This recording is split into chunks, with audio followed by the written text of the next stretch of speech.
Danos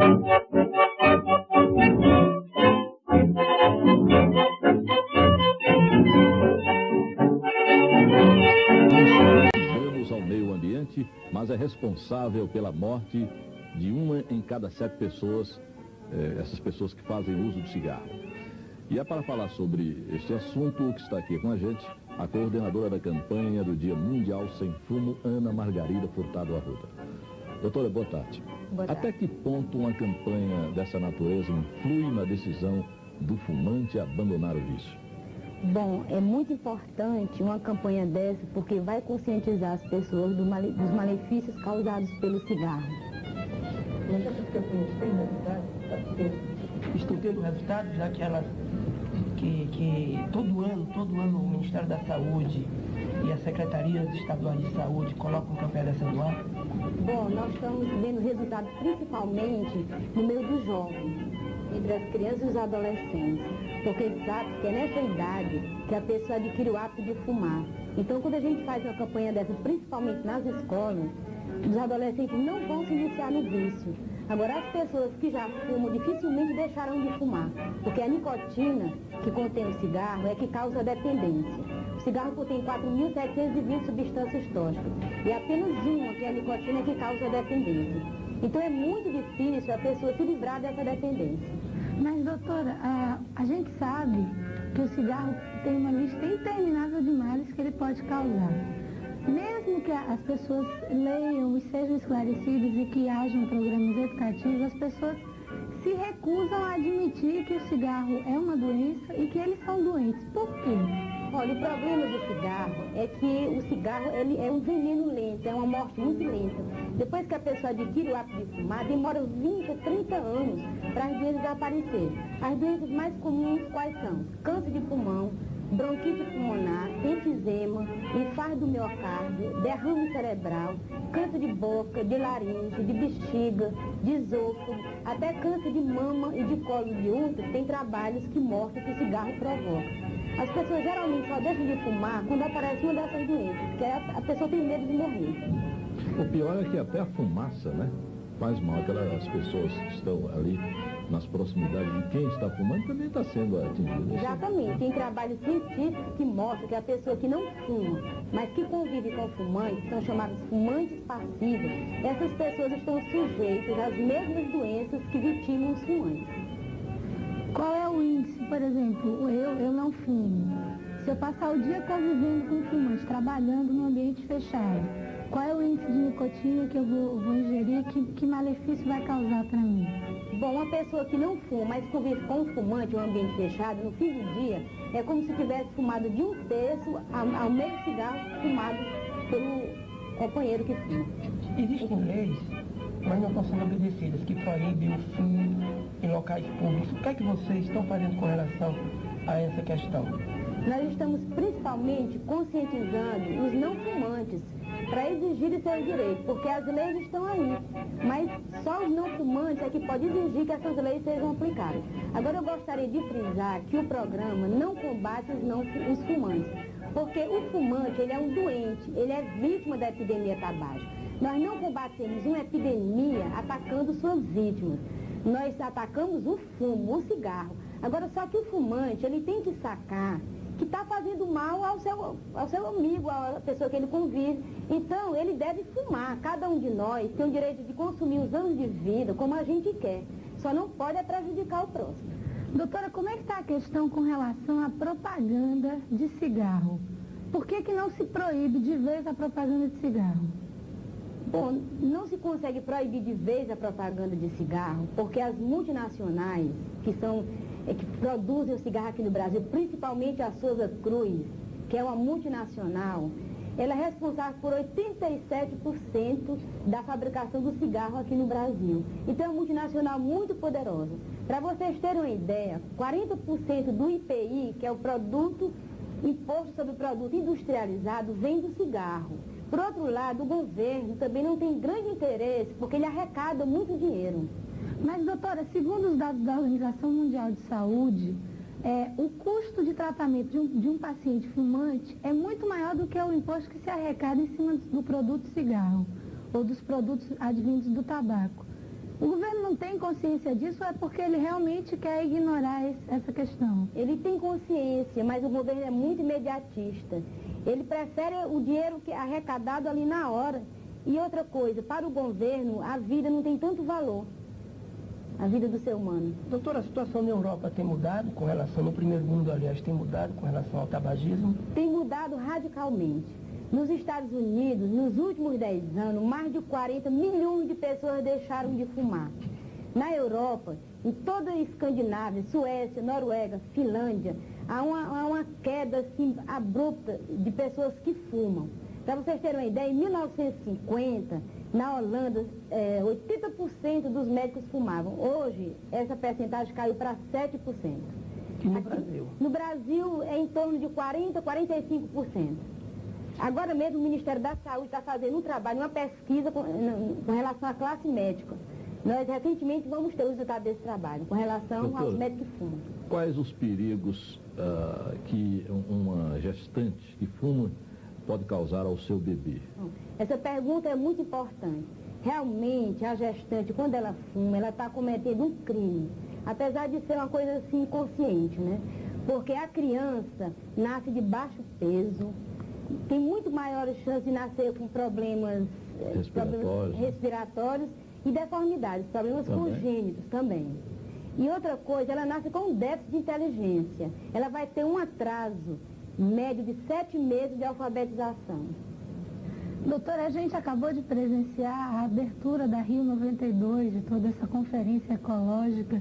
Quais são os danos que o tabagismo causa ao meio ambiente? Bom, nós estamos no ano da Rio 92, né? O mundo todo está virado para o problema da ecologia. O cigarro é o maior poluente ambiental. É comprovado que o fumante de um maço de cigarro por dia, a cada 15 dias ele derruba uma árvore. Como é que isso acontece? Na preparação do cigarro, que chama a cura do tabaco, é necessário queimar lenha. Então, para se produzir 300 cigarros, se derruba uma árvore. Por mês, um fumante médio de um maço, ele está destruindo 2 árvores. Vocês estão trabalhando junto à Eco 92 para mudar essa situação? Bom, aqui no Ceará, a nível de Ceará, não. Mas eu acredito que a nível de Brasília e de Rio, eu acredito que sim. Doutora, com relação à poluição dos rios por meio dos agrotóxicos, como é que está essa questão?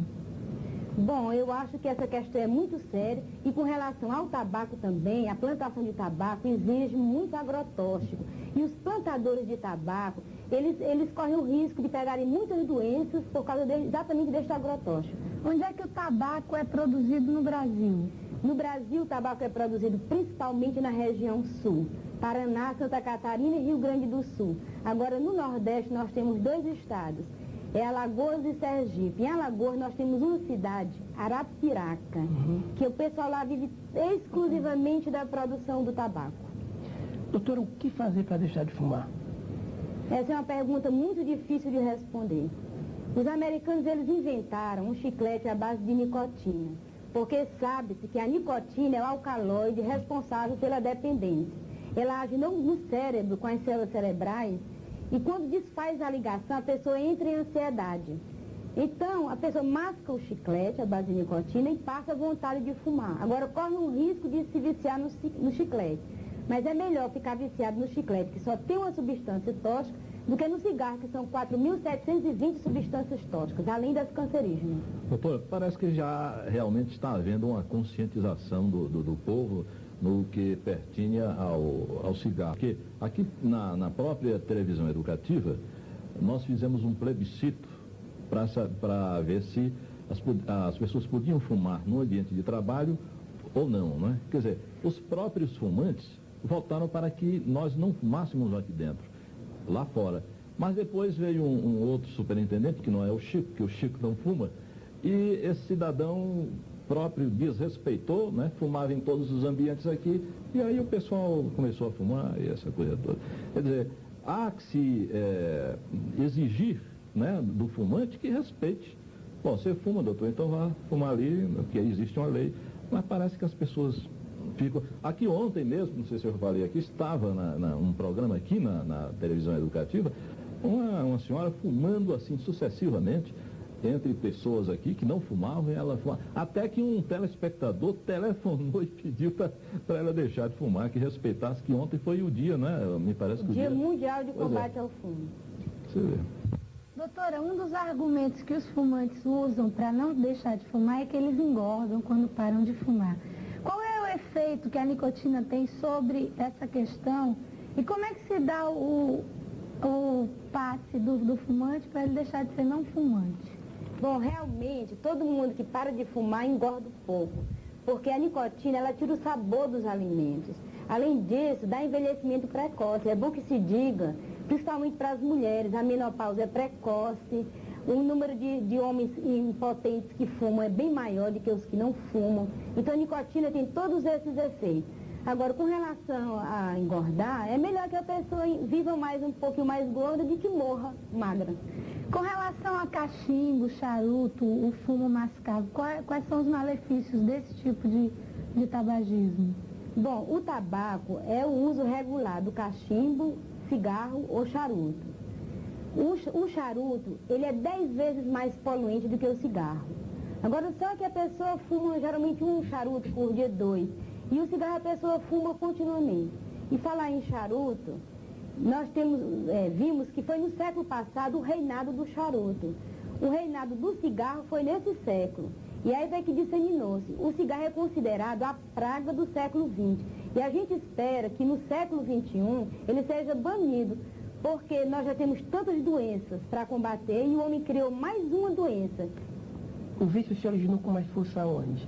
Foi no século XX, mas em que locais? E por quê? E por quê? Quando Colombo chegou a Cuba, no século XV, ele encontrou os nativos, que eram os índios, fumando. Eles fumavam aquela folha, que era exatamente o tabaco.